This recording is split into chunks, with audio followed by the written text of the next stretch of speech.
Chapitre 2. Une rencontre qui change tout. L'arrivée chez Philibert Commerson. Toulon-sur-Arroux, 1762. Jeanne, qui a 22 ans, arrive devant la maison du docteur Philibert Commerson. Elle vient de commencer un nouveau travail comme gouvernante et nourrice pour son fils, le petit Archambault. « Entre !» dit une voix distraite qui vient d'une pièce pleine de livres et de plantes séchées. Quand Jeanne entre, elle découvre un endroit incroyable. Il y a des étagères pleines de vieux livres, des bocaux étranges qui contiennent des spécimens bizarres et des outils scientifiques qu'elle n'avait jamais vus avant. L'odeur des plantes séchées lui rappelle les leçons qu'elle a eues avec Lardon, un herboriste. Chaque objet semble avoir sa propre histoire et Jeanne est fascinée par tout ce qu'elle voit. « Tu es la nouvelle gouvernante ?» demande Commerson, qui lève à peine les yeux de son microscope.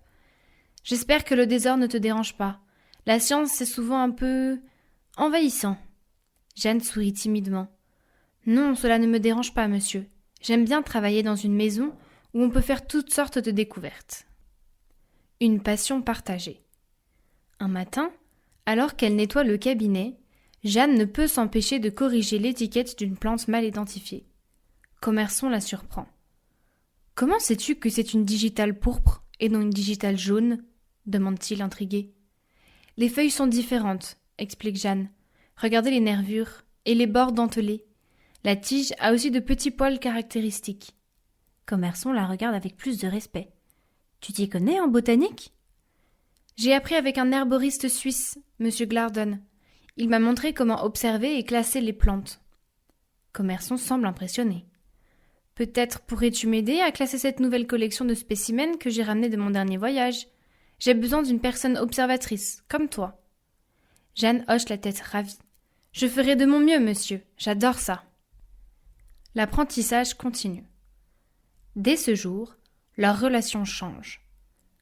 Commerson commence à lui apprendre des choses sur les dernières découvertes en botanique. « Regarde !» dit-il en lui montrant un livre. « C'est le nouveau système de classification de Linné. Il classe les plantes selon leurs organes reproducteurs. C'est révolutionnaire. » Jeanne regarde les illustrations. C'est très logique. Donc, ces plantes qui semblent différentes font en fait partie de la même famille ? Exactement. La science nous aide à comprendre les liens cachés dans la nature. Pendant leur sortie pour collecter des plantes, Jeanne impressionne souvent Commerson par sa connaissance du terrain. « Cette mousse n'apparaît qu'au printemps, » dit-elle en montrant une pierre humide. « Et là-bas, derrière ces arbres, il y a sûrement des champignons rares. » Une collaboration discrète. Les gens de la petite ville commencent à parler. Une simple gouvernante qui passe tout son temps avec un veuf respectable, les rumeurs vont bon train. On parle de leurs longues sorties et des soirées passées tard dans la nuit à la lueur des chandelles. Pour protéger leur réputation, Jeanne prend un autre nom, Jeanne de Bonnefoy. Mais cela ne les arrête pas dans leur travail scientifique. Ensemble, ils créent des herbiers détaillés, étudient les propriétés des plantes locales et échangent leurs observations. Jeanne commence même à développer ses propres idées sur les propriétés médicinales de certaines plantes et note leurs effets après les avoir testées sur de petits mots du quotidien. « La botanique ne fait pas de différence entre les hommes et les femmes, » dit un jour Commerson. « Ce qui compte, c'est d'avoir un esprit curieux et attentif. » Ces mots réconfortent Jeanne. Pour elle, cela prouve que son travail et ses connaissances sont importants, même si elle est une femme dans une époque difficile.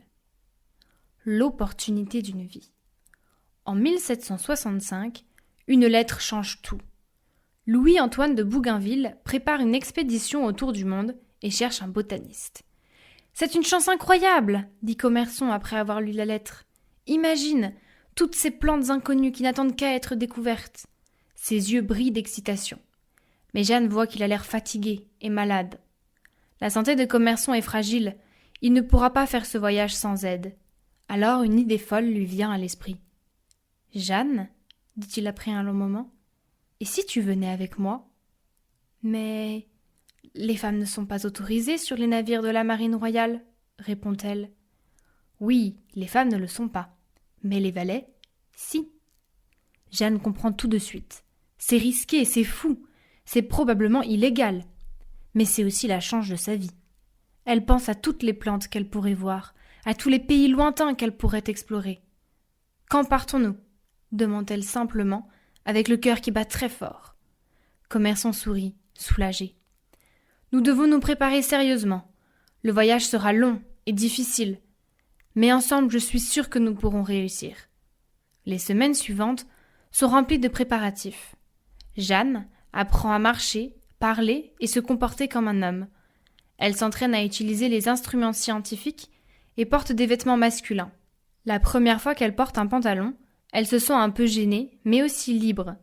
Elle doit non seulement changer son apparence, mais aussi sa façon de bouger, sa voix, sa posture. Le plus important, explique Commerson, c'est de paraître naturel.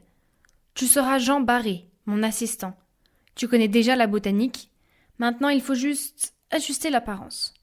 Tous les jours, Jeanne pratique devant un miroir, prête attention à chaque détail et essaie de rendre son déguisement parfait. Parfois, elle est pleine de doutes. Vont-ils vraiment réussir à tromper tout l'équipage pendant tout le voyage ? Et si leur secret était découvert, que se passerait-il ? Un soir, alors qu'il prépare le matériel pour l'expédition, Jeanne partage ses inquiétudes avec Commerson. Et si on nous découvrait ? Et si je mettais en danger l'expédition juste parce que je suis là ? Commerson pose une main rassurante sur son épaule. Jeanne, tu es essentielle à cette mission. Sans toi, je ne pourrais pas partir. Tu es bien plus qu'une assistante. Tu es une vraie botaniste. Ensemble, nous ferons quelque chose d'extraordinaire. Les préparatifs continuent avec intensité. Ils doivent préparer non seulement leurs instruments et échantillons, mais aussi se préparer mentalement aux longues journées en mer et à l'incertitude de ce qui les attend. Jeanne sait que malgré les risques, cette aventure sera l'opportunité de sa vie, celle de montrer que la passion et la science n'ont pas de limite.